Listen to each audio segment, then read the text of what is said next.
automakers and governments around the globe are poised to move electric vehicles in and gas and diesel vehicles out. The electric vehicle megatrend is unfolding, and insiders know the time to get in on nickel and cobalt, the two critical elements to electric car batteries, already in high demand, is now. Don't miss this chance to get in on the opportunity to invest in physical Class 1 nickel and cobalt before the mass market catches on. Go to www.silverbullion.com.sg/EV and participate in the electric vehicle revolution. Hello again, everyone. It's the end of the month and time for another market update, February 2019. Market updates typically focus on nickel and cobalt, and for good reason. These two metals are key for lithium-ion electric vehicle batteries, and if you've been following us, you know how the electric vehicle revolution is quickly unfolding. But now there's a twist as a new player is coming into the market, and this player is prime and going to change the electric vehicle industry the same way it changed online shopping. From the New York Times, Amazon invests in Rivian, a Tesla rival in electric vehicles. A potential rival to Tesla in electric cars just got a big boost from Amazon. The online retail giant is leading a $700 million investment in Rivian, a Michigan company that is developing a battery-powered pickup and an electric sport utility vehicle. Founded in 2009 by an MIT-trained engineer, R.J. Scaringe, Rivian first showed its truck and SUV at the Los Angeles Auto Show in November. The key feature of each is a chassis that is shaped like a skateboard and includes all the components that propel the vehicles: a large battery pack, axles, suspension, cooling system, and 4 electric motors. The company says its pickup will be able to go up to 400 miles on a full charge. The deal is the latest example of how the auto industry is being reshaped by new technologies and nimble companies that have raced ahead of many traditional car makers. While General Motors, Ford Motors, and others are scrambling to introduce new electric vehicles, Tesla has become by far the leading seller of electric cars in the United States. Waymo, a division of Google's parent company Alphabet, is considered by some analysts to be the leading developer of autonomous vehicles. We're inspired by Rivian's vision for the future of electric transportation, Jeff Wilke, Amazon's chief executive for worldwide consumer, said in a statement. RJ has built an impressive organization with a product portfolio and technology to match, and we're thrilled to invest in such an innovative company. Since 2015, Amazon has been building out its own logistics network, one that is a global end-to-end network covering all transportation modalities, Morgan Stanley said in a research note last month.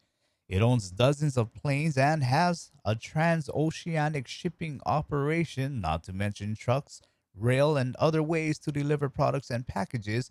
The company spent more than $27 billion on worldwide shipping last year.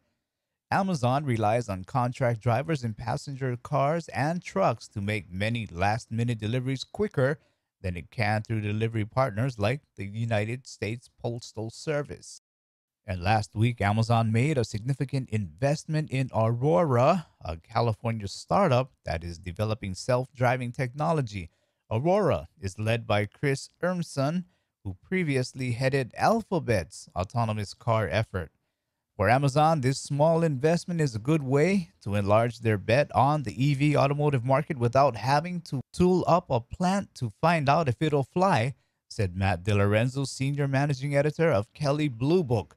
Over time, the Rivian investment could give Amazon a starting point to own and operate an in-house package delivery business. And just like that, this news of Amazon entering the EV race shows how a virtual unknown can become a major player with the help of the likes of Amazon. And meanwhile, other big players, Volkswagen in particular, are relentlessly continuing to gobble up electric vehicle battery metals while producing these electric vehicles at breakneck pace. From Bloomberg.com, VW boosts electric car target by 50% with budget, China models.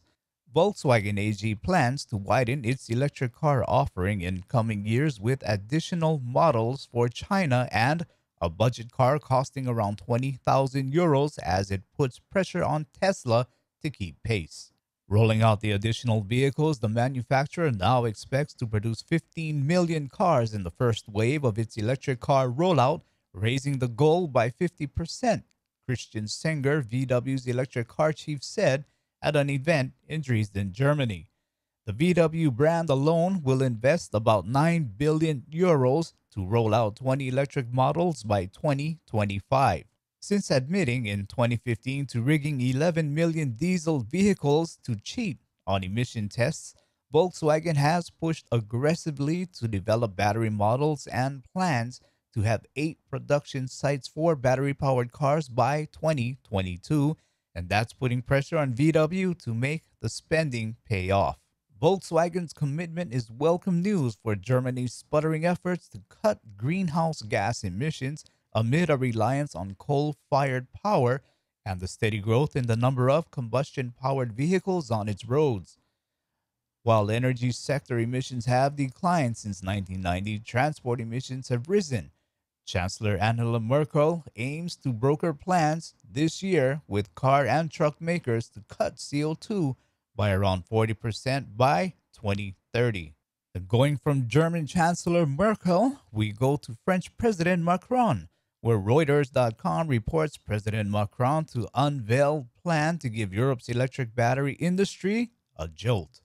France will invest 700 million euros over the next 5 years into projects to boost the European electric car battery industry and reduce its car makers' reliance on dominant Asian rivals.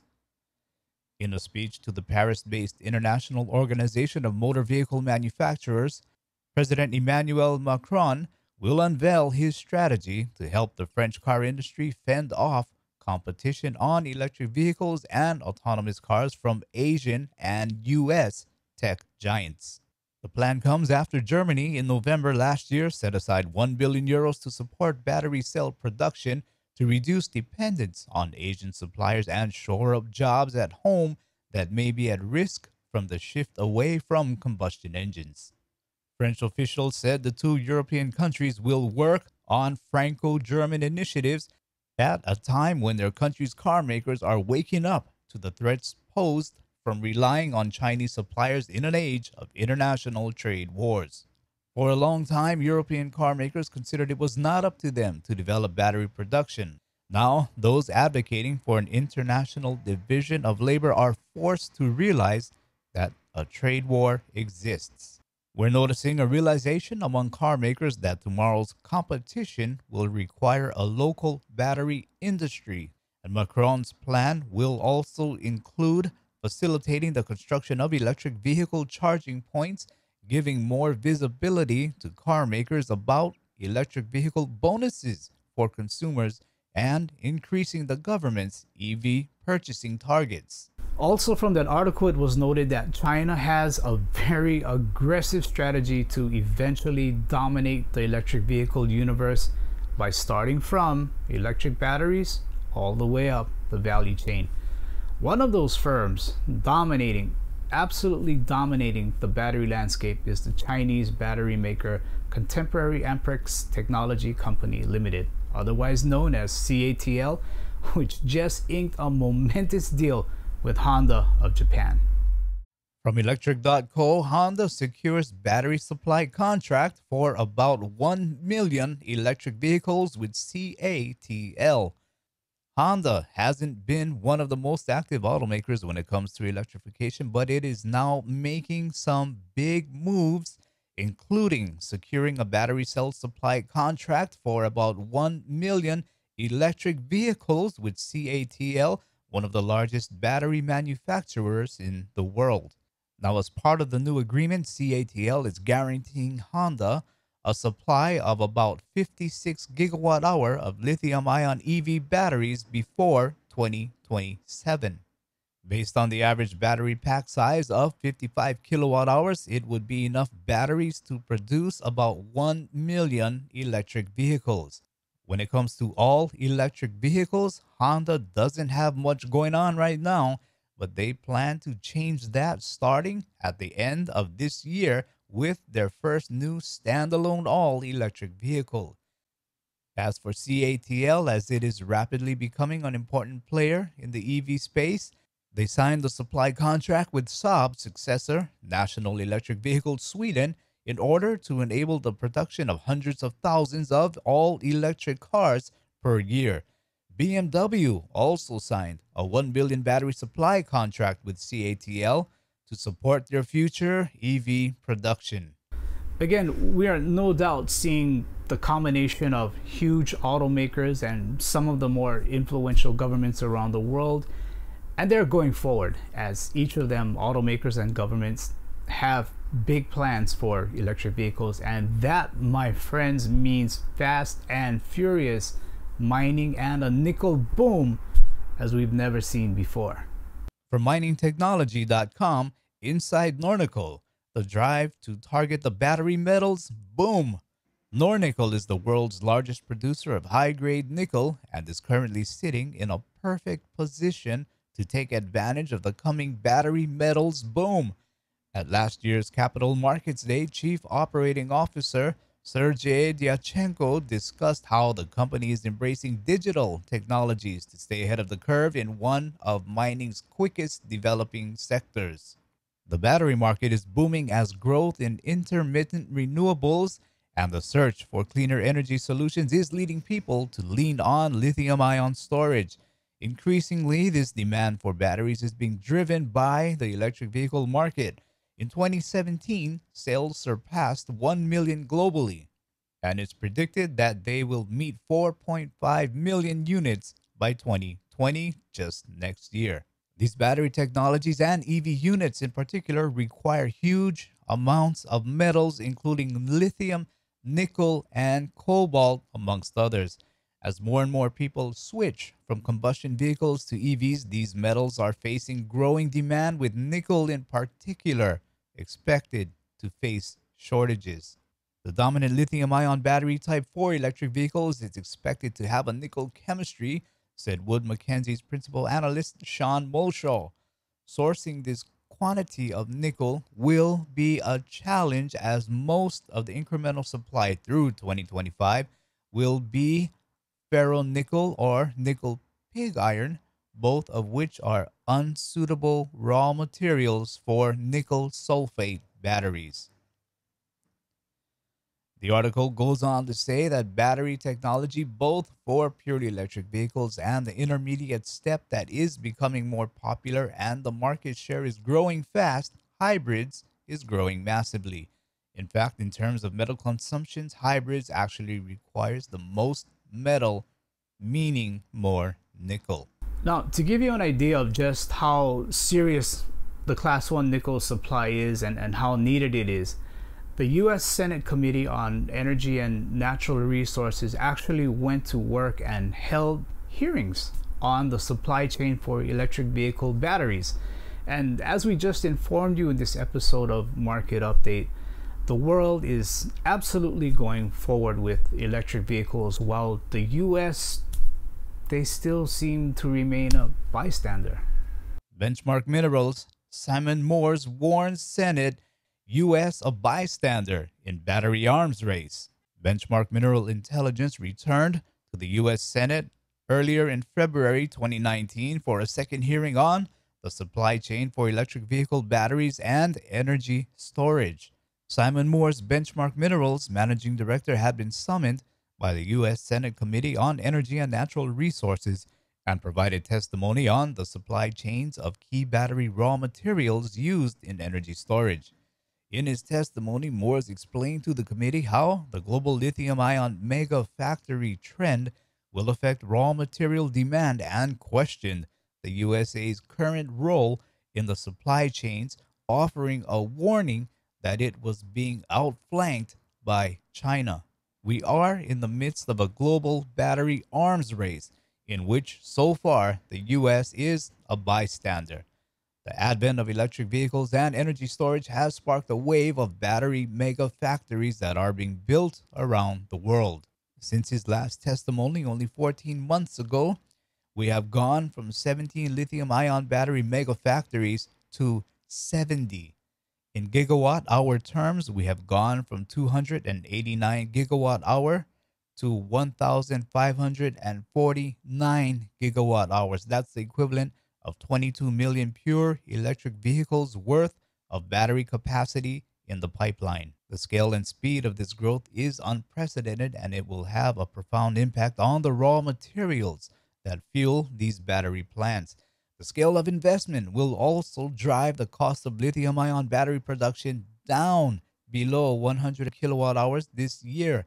This adds extra impetus to this mega trend of battery mega factories, and the impact on the demand for critical battery raw materials of lithium, cobalt, nickel, and graphite has been unprecedented. For example, in the next decade, the demand for lithium is set to go up 9 times, cobalt 6 times, nickel 5, and graphite anode is set to go up 9 times. The question is, how much of this mineral to EV battery supply chain does the U.S. control? The way I view it, the battery supply chain is in 3 main elements. You've got the mine, where the materials come from. You've got the chemical refining aspect, which is absolutely key to using those chemicals or minerals in the batteries. And you've got the battery plants. For stage 1, how much of that mine supply does the U.S. control? For nickel, it's 0. For cobalt, 0. For graphite, 0. And for lithium, 1%. For stage 2, the chemical stage, where the know-how comes in for using these minerals in batteries, how much capacity does the U.S. control? Nickel, 0. Cobalt, 0. Graphite, 0. And lithium, 7%. The third stage, the battery capacity stage, where they make the actual batteries, the consuming plants. In 2018, the U.S. had 9%. That was mainly from the Tesla Gigafactory in Nevada. And by 2028, we're only foreseeing 10%. We're forecasting a relative flat line as this industry grows. Incidentally, China is on track to have 65% of the battery capacity by 2028. It already has 51% of the lithium chemical capacity, 80% of the cobalt chemical capacity, 100% of the graphite anode capacity, and a third of nickel chemical capacity. Those that control these supply chains will hold the balance of industrial power for the 21st century auto and energy industries. And the question I have for this committee is, what role does the U.S. want to have in this global energy storage revolution? Because it starts with these supply chains. Now, those are some pretty profound words, my friends. Scary for some, but enlightening for others. Electric vehicles and the supply chain, particularly nickel and cobalt, are waking up automakers to where they are buying metals years into the future. And with governments understanding we are in a battery arms race, it won't take long for more and more investors to recognize the short supply and the high demand for both cobalt and for nickel. That's it for this month's market update. Take care, everyone. We'll see you again. Excited about the opportunities in the coming electric vehicle revolution and looking to invest in this electrification supercycle? Demand for battery metals like nickel and cobalt is expected to rise in tandem with the increase in demand for lithium-ion batteries in electric vehicles.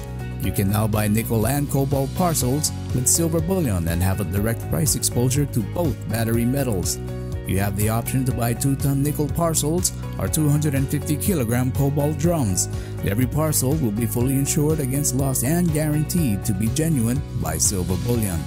Selling your parcels to lock in profits is as simple as logging into your silver bullion account, selecting the parcels, and clicking sell. Buy your nickel and cobalt parcels now at Silver Bullion's website www.silverbullion.com.sg/EV and participate in the electric vehicle revolution. Interested but have questions? Email us at sales@silverbullion.com.sg or give us a call at +65 6100 3040.